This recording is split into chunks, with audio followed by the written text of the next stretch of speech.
Students السلام علیکم. آج ہم گرامر میں ضمیر کے بارے میں سمجھیں گے. جے کے لفظ اسم جے بدراں کم اچن تھا تن کے ضمیر چیبوا ہے.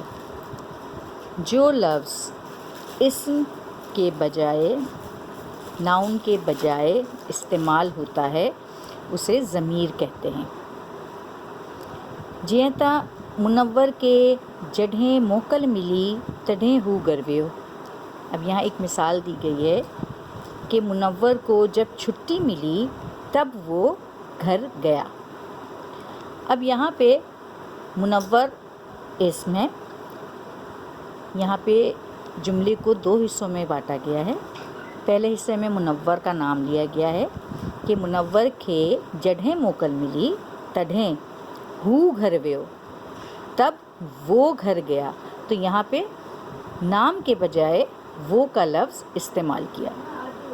اسی طرح یہاں پہ ایک چارٹ دیا گیا ہے جس کے حساب سے یہ پتہ چلے گا کہ ہم ضمیر کے طور پر کون کون سے لفظ استعمال کر سکتے ہیں، جیسے آؤں، اسیں، ماں، موں، اساں، کیر، پاں، توں، تمہیں، تمہاں، تن، تنہن، کہڑو، جیکو، ہو، اوہی، ہنن، امہیں، ایہو، کنہن، سو. یہ کچھ ایسے الفاظ ہیں جو ہم اسم کے بجائے ضمیر کے طور پر استعمال کرتے ہیں. ضمیر خالص وہی لفظ جے خاص طرح فقط ماڑھن ساں لاگو تھین تھا. ضمیر خالص وہ ہیں جو خاص لفظ ہیں وہ جو صرف اور صرف انسان کے ساتھ، لوگوں کے ساتھ، اشخاص کے ساتھ لگتے ہیں، ان کے ساتھ ہی اس کا تعلق ہوتا ہے. تین جا ٹے قسم آئیں، اس کی 3 قسمیں ہیں: ضمیر متکلم، ضمیر حاضر، ضمیر غائب. ضمیر متکلم یعنی جو خود بات کرنے والا ہے، ضمیر حاضر جس سے بات کی جا رہی ہے، ضمیر غائب جس کے بارے میں بات کی جا رہی ہے. اب ضمیر متکلم یہ ہے جیسے ماں، آؤں، اسیں، اساں.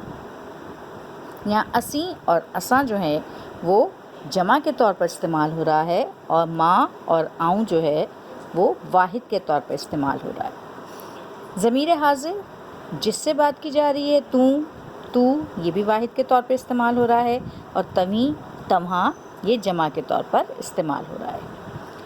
ضمیر غائب وہ ضمیر جو وہاں پہ موجود نہیں ہے بلکہ غائب ہے، غیر حاضر ہے. اس کے لیے ہم ہو یا ہوا، یعنی یہ مذکر کے لیے ہے ہو، اور ہوا جس میں حمزہ لگ جاتا ہے وہ مؤنث کے لیے. ہن، امیں، ہنن یہ وہ ہیں جو ہم ضمیر غائب کے لیے استعمال کرتے ہیں.